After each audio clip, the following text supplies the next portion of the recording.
it's that aha moment when you're dreaming, whatever it is. And you're like, wait a minute, I think I'm dreaming. And then at that point, that's where a lot of people get so excited and confused. That's when they wake up. So learning to calm the excitement, because your body is physically reacting even though it's asleep. So that excitement, if you're excited about lucid dreaming, could be just enough of adrenaline rush to wake you up. So you have to learn to expect it and to be calm while you're enjoying it, and that will prolong your experience in it to an extent. So they're also finding that the brain is functioning with gamma brainwaves at that point when the lucid dreaming is occurring, which is really fast. It's the fastest of all the brainwaves, about 38 to 42 hertz actually. And that's, while it's in there, it's the state of modulating consciousness. It's also a state of when, believe it or not, when we are feeling altruistic or feeling unconditional love. It's that high of a frequency. So interesting that our brain waves, when we're aware in our subconscious, is at that same pace. So that's what's going on, what it is.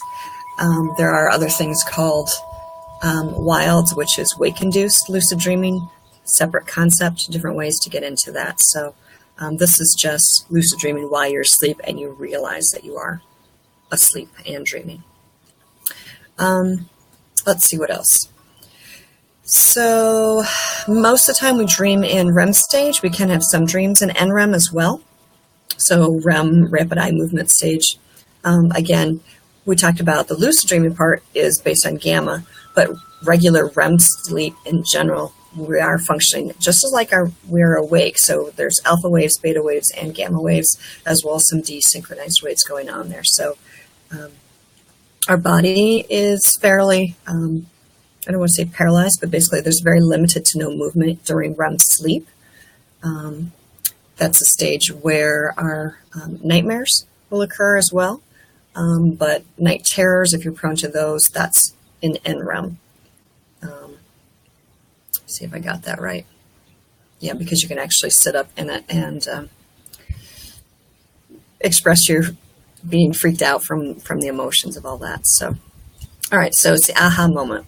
And for the people I've spoken with and for myself, generally you first have your first lucid moments, lucid dreaming moments, in one of the regular dream archetype patterns. So you might be flying, you might be having a chase dream, or you might be climbing the symbolic hill in one of your dreams, and you suddenly realize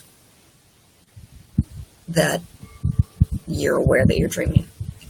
So it's interesting. I don't know if that's because that's the safest dream sequence because it's an experience that is just true because we're humanity, or if why that generally seems to be the first location. So for instance, one of my first ones was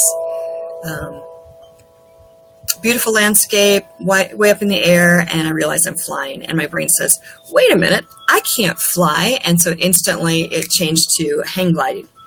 And I was hanging onto a hang glider pole. I'm like, yeah, okay, this is better. I can deal with this. And flew a little bit and enjoyed it, and that was it. But when I woke, I was like, what the heck am I doing? It was a dream. Why couldn't I not have to have a device to help me with the flying? So later on through the years, when I started having more of them, and I was able to then realize, oh, I'm flying, and hey, I can play around with this. All right. So if it's just using my arms, what do I have to do to bank, and practice and play with pulling my arms in to turn. And okay, so flying over this lake, but hey, there's a town there. I want to go see if I can actually fly and look in the windows. And so that manipulation thing. All right. So with your lucid dreaming, it is about, once you realize you're in that state and you can make decisions, then deciding what do you want to do in that state. So a lot of the potential is, one, to experiment, also to creatively practice problem solving, entertainment. But there's some other good purposes as well. So for instance, you can work on using lucid dreaming to help to conquer conscious fears. So I worked with a client who high anxiety, generalized anxiety disorder, feelings of from a long short-term family issues about not getting validated for self-worth. Great need to take care of people. Beautiful, beautiful spirit, lovely woman. But then her dreams were constantly being chased, having to run, not her plans to help people not working out, being isolated or left behind, not being cared for. So a variety of patterns showing up in her dreams. And so we started talking about how to control the dreams, how to explore them in a safe manner without having to be stressed both during the day and at nighttime about situations.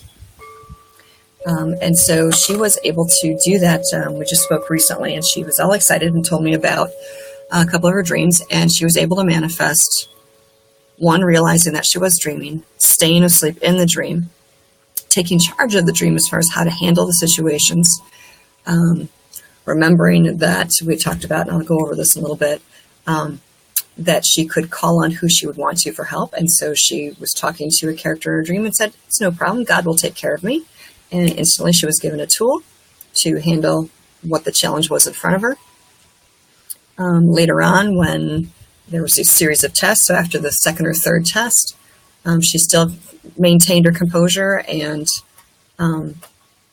it was about that sequence was about being left behind.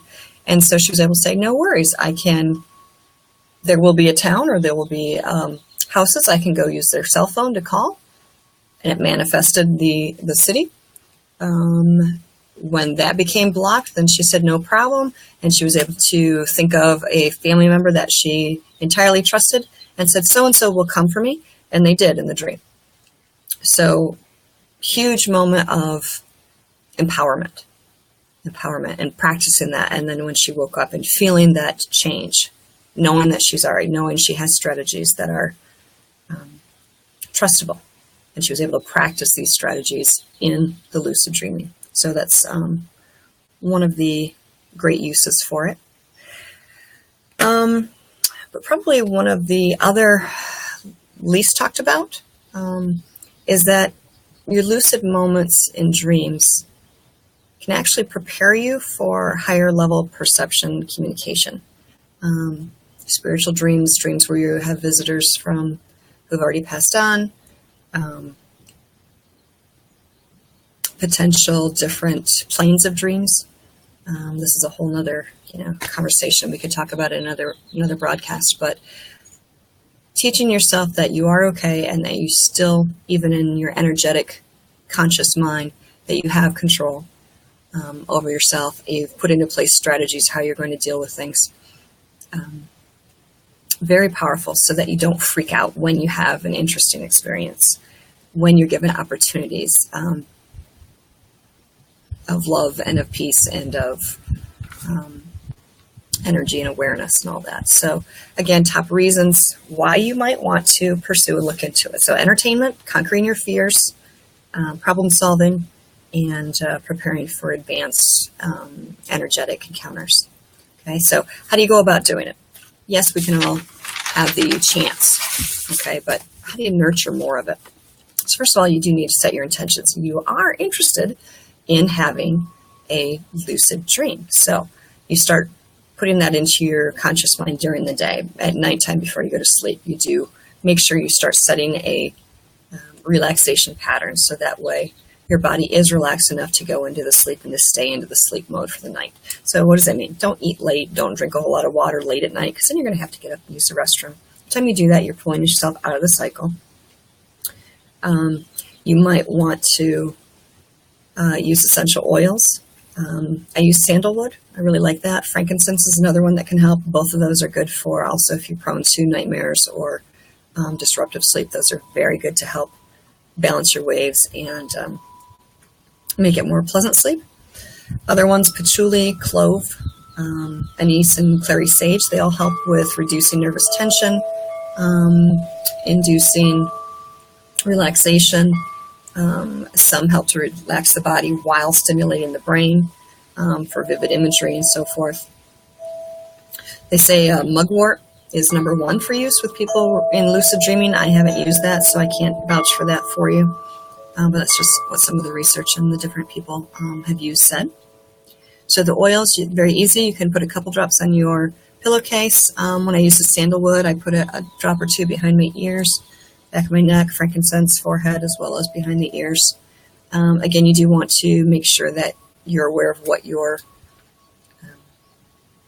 chemistry of your oil brand is. Not all of them are pure. Many of them are part synthetic, part diluted already. So it depends on knowing that tells you how much or how little used, whether you want to put it on in a diffuser, whether you want to actually put it on your skin or not. That's something you need to look into. Okay. We talked about being hydrated during the day. If your body is dehydrated, that's going to make it more difficult for your body to process at night. Dehydration can lead to lack of focus, lack of details in your sleep, and you need those because you want to remember when you wake up. Setting your attention again, you want to lucid dream, you want to be aware.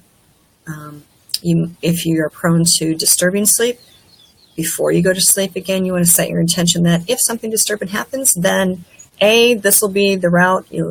If you have specific religious beliefs, you can call on certain people who will come to your rescue. It might be an angel, it might be Jesus Christ himself, it might be a certain spiritual figure from, whatever your associations are.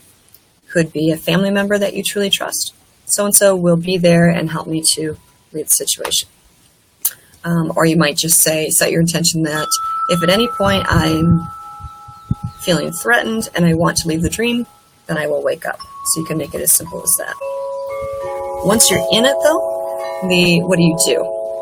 Well, good practice is the ancient Toltecs would say that when you're starting to try to train yourself to see in your dreams, which would basically lucid dreaming and being aware of what's going on, you need to look for your hands. You look for your hands because they become your totem or your thing that is always with you because they're attached to help refocus. So no matter what's going on, no matter how far you go in your dreams, pull out your hands and it brings you back to consciousness where you're at. So you can't get lost, so to speak. Talked about working on the slow, deep breathing, making sure you're hydrated, having your backup plan, what's going to do. But as far as how quickly you rush this process along, it's not about rushing. It's about you're developing consciousness and you're developing, raising your energy level and getting your brain waves to go the level they need to be. So I know some people are like, I want to do it now, and I want to do it every night. Well, if you're not doing it every night, then it's probably because your body's not quite ready to. You can try the oils, you can try prepping your body, doing relaxation techniques, meditating before you go to sleep, those kind of things to help. But for some of the books and some of the ancient cultures, they would say it could take a year or two. Even setting your conscious intention, doing all these things, setting your pattern. It could take a year or two to even do it your first time. So try to reserve judgment, try to avoid that, and remember the goals and purposes for it. Be patient with yourself, be patient with your body. There's a whole lot of things going on every day that cause stress, anxiety, nervousness to our body, which inhibits our sleep. So you do want to take care of yourself, and the rest of it will come when you're ready. But you're welcome to try some of the suggestions. Let me know, give me feedback on how they went for you. And post comments or questions as you have them. So, any questions so far? I'm not seeing any questions coming in. I do thank you for watching, and this will be saved to the video library for both Energy Evolution private group, and also I will share it on my Michelle McLemore Healing Guide page, so you can look back at it there for future reference. And post questions on what we'd like to talk about next. So our next live broadcast for Energy Evolution will be, I believe it's this Friday. So best wishes to you. You can contact me on Facebook, Michelle McLemore Healing Guide. Private message me if you'd like. Eventually I'll get up the regular website, and that'll be michellemclemore.com, www.michellemclemore.com. Email energy@michellemclemore.com. And remember, this is the heart of the journey, and you are worth it. So have a lovely day.